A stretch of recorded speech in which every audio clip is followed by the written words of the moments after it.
Cette nuit-là était l'une de ces nuits où le temps semblait ralentir, chaque seconde vibrant d'un mystère invisible. Clara, une jeune femme avide de découvrir des secrets, marchait sur un sentier étroit qui se perdait dans l'épaisse forêt. Les arbres, hauts et tordus, levaient à leurs branches comme des mains squelettiques, tentant d'attraper la faible lumière que la lune diffusait timidement sur le chemin. Chaque pas de Clara était accompagné d'un son doux, presque imperceptible, de feuilles sèches se brisant sous ses pieds. Un son qui, dans ce silence mortel, semblait annoncer l'approche de quelque chose d'inconnu.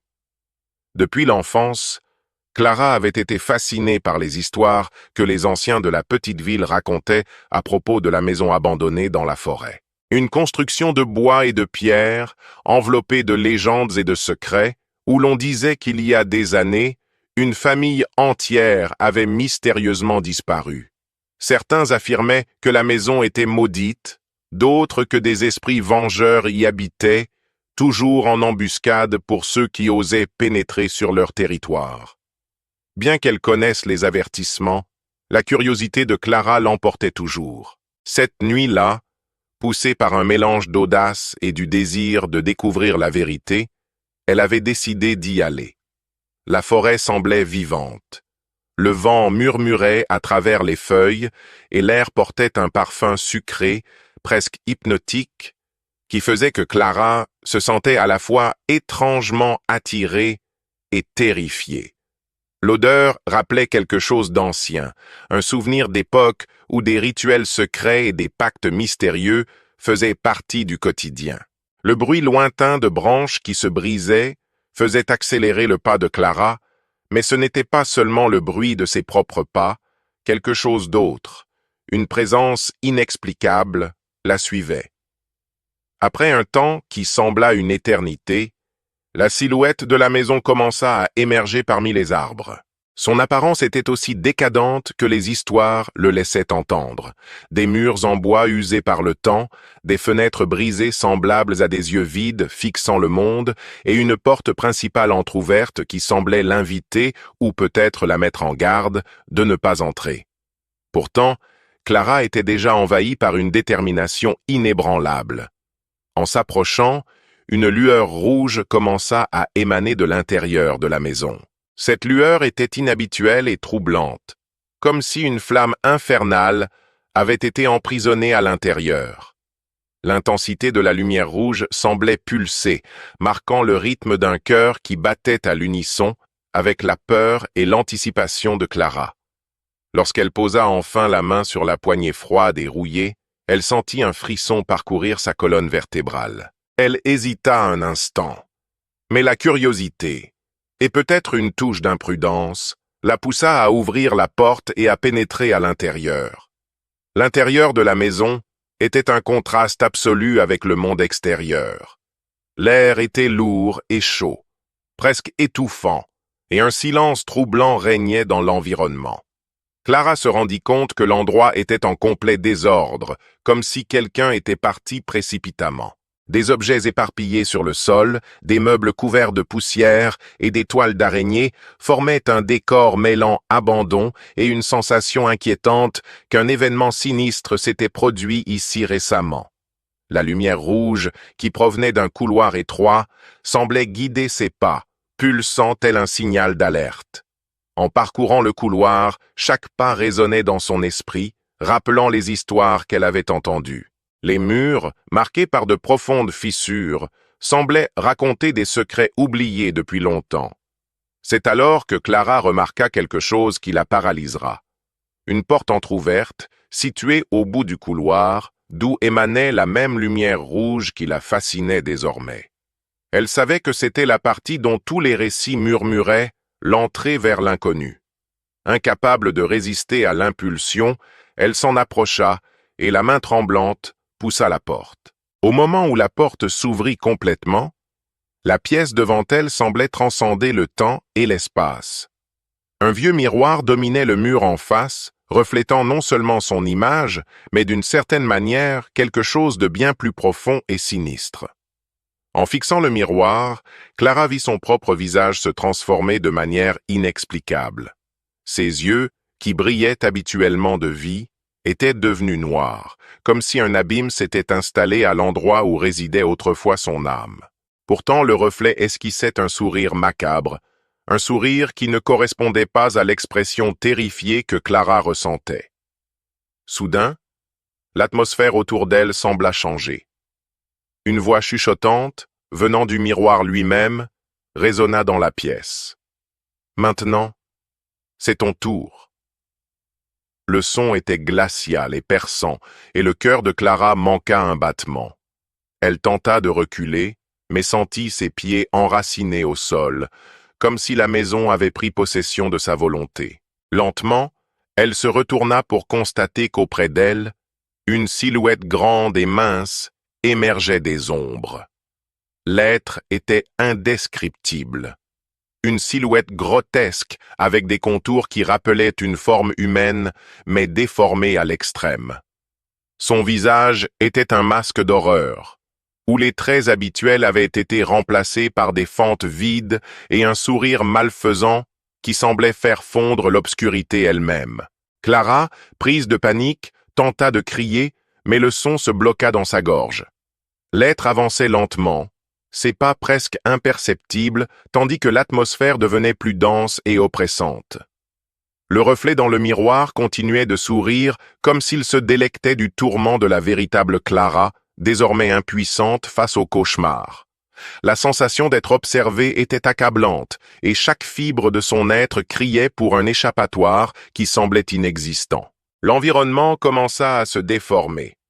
Les murs de la maison paraissaient se refermer, le sol devenait instable, et le bruit des pas de l'être résonnait en une cadence hypnotique.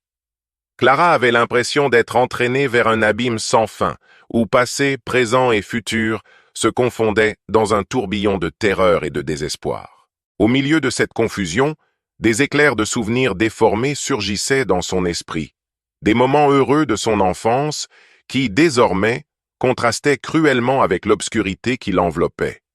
Alors qu'elle luttait contre cette sensation de paralysie, Clara commença à remarquer des détails troublants dans la maison. De petits objets, tels que des vieilles photographies et des lettres jaunies, racontaient l'histoire d'une famille autrefois heureuse, mais corrodée par des secrets et des trahisons. Il était question de rituels étranges, de pactes avec des forces dépassant l'entendement humain. Chaque détail semblait être une piste indiquant que la maison n'était pas simplement un lieu abandonné, mais un épicentre d'énergie sombre, où le mal se nourrissait des émotions et de la vulnérabilité des imprudents. Dans cette atmosphère chargée de suspense, Clara sentait sa santé mentale être remise en question à chaque instant. La présence de l'être sinistre rendait tout insupportable, et le miroir, avec son sourire énigmatique, semblait être la clé d'un portail entre deux mondes, celui des vivants et celui des condamnés. Dans un ultime éclair de courage, Clara tenta de se concentrer, invoquant le souvenir des enseignements que sa grand-mère lui avait transmis à propos de rituels de protection et de la force de la pensée positive. Mais l'obscurité était implacable. L'être se rapprochait inexorablement et, à cet instant précis, la maison sembla suspendre le temps. Le miroir reflétait une image qui n'était plus celle de Clara, mais celle d'une autre personne, une version déformée et maudite, dont le regard vide et le sourire pervers annonçaient qu'un changement irréversible s'était opéré.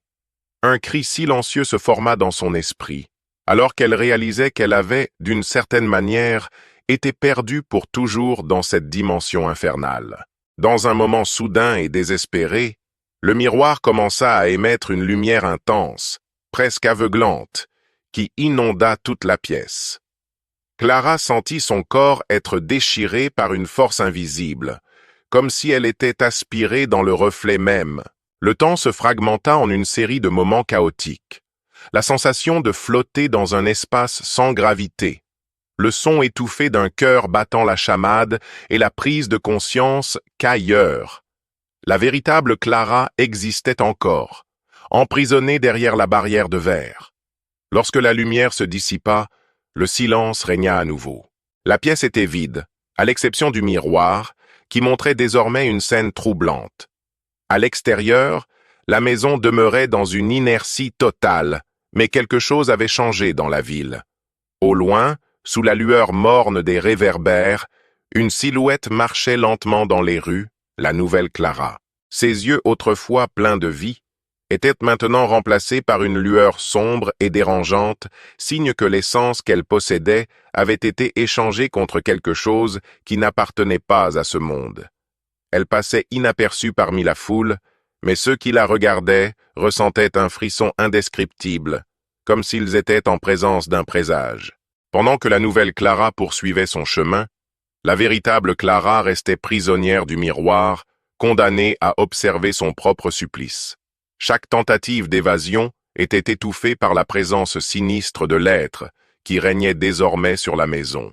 Au fil des jours, les habitants de la ville commencèrent à rapporter des événements étranges, des reflets ne correspondant pas à la réalité, des ombres se déplaçant seules et une sensation oppressante qu'il se passait quelque chose d'irrévocablement anormal dans ce lieu maudit. Les histoires se racontaient à voix basse dans les couloirs de la ville, évoquant des rencontres inexplicables avec la nouvelle Clara, qui errait désormais dans les rues avec un regard énigmatique, comme si elle portait en elle le poids d'un secret ancestral. Certains disaient qu'elle était une sorte d'annonciatrice du destin, tandis que d'autres croyaient que sa présence annonçait le retour de forces anciennes, destinées à revendiquer ce qui leur appartenait de droit. Dans les recoins les plus sombres de la ville, des personnes courageuses tentaient de s'approcher de la maison abandonnée, poussées soit par la curiosité, soit par le besoin de confronter leur propre peur. Mais à chaque tentative, la même sensation oppressante de désespoir et de terreur se faisait ressentir, obligeant beaucoup à abandonner à la dernière minute. La maison, avec son atmosphère de malédiction et de mystère, semblait avoir une volonté propre, repoussant ceux qui osaient défier son pouvoir. Lors d'une nuit particulièrement silencieuse, un groupe d'habitants se réunit pour discuter des événements inexplicables qui se multipliaient. Parmi eux, un vieil homme, à la voix tremblante et aux yeux emplis de savoir ancien, raconta que la maison avait toujours été un portail entre deux mondes. Selon ses dires, l'échange d'identité de Clara n'était pas un accident, mais faisait partie d'un rituel ancestral où le sacrifice d'une âme pure était la clé pour libérer des forces qui habitaient aux confins des ténèbres. Il avertit que, si la malédiction n'était pas brisée, toute la ville risquait d'être engloutie par ce pouvoir obscur. Au fur et à mesure que les rumeurs se propageaient, la tension dans la ville augmentait. Certains habitants commencèrent à remarquer qu'en regardant dans leur propre reflet, ils voyaient quelque chose de différent. Des ombres se mouvant en arrière-plan, des visages clignotants et des chuchotements inaudibles semblant provenir des murs. La nouvelle Clara, avec sa présence inquiétante, devenait un symbole que quelque chose de terrible était sur le point d'arriver, comme si la frontière entre le réel et le surnaturel s'apprêtait à se dissoudre complètement. Cette même nuit, alors que la ville dormait sous un voile d'incertitude, la maison abandonnée semblait pulser d'une énergie sinistre. Le miroir qui avait emprisonné la véritable Clara commençait à émettre une faible lumière bleutée, contrastant avec l'éclat rouge habituel. Ce changement était presque imperceptible, mais pour ceux qui savaient déchiffrer les signes, il annonçait que la barrière entre les mondes s'affaiblissait. Ainsi, la maison se transformait en une scène où se jouait le dénouement d'une tragédie ancestrale. Tandis que la nouvelle Clara errait dans les rues, répandant fascination et terreur, le miroir demeurait le témoin silencieux d'un sacrifice inéluctable. La véritable Clara, piégée dans ce reflet, était condamnée à revivre ses pires cauchemars, observant, impuissante, la transformation qui avait consumé son âme. Le mystère s'approfondissait chaque jour davantage, et les habitants, envahis par l'angoisse, cherchèrent des réponses dans d'anciens rituels et des textes oubliés. L'espoir de briser la malédiction était ce qui les unissait, mais en même temps, la peur de l'inconnu les paralysait. Au cœur de la forêt, où la maison se dressait comme un monument à la tragédie, une énergie sombre se consolidait, prête à revendiquer de nouvelles victimes. Au paroxysme de toute cette tension, lorsque la lune était haute et que le silence semblait plus lourd que jamais, un groupe de braves décida d'entrer dans la maison pour affronter l'entité qui s'y cachait. Ils croyaient que, peut-être, À travers un rituel de purification, ils pourraient libérer la véritable Clara et, avec elle, dissiper le mal qui s'étendait sur la ville. Leur périple fut long et parsemé d'épreuves, chaque pas étant chargé d'incertitude et de peur. Lorsqu'ils pénétrèrent dans la salle du miroir, le groupe sentit le poids de nombreuses âmes prisonnières, implorant la délivrance. C'est alors que, dans un moment culminant, le miroir se brisa en 1000 éclats, libérant une onde d'énergie qui illumina toute la maison.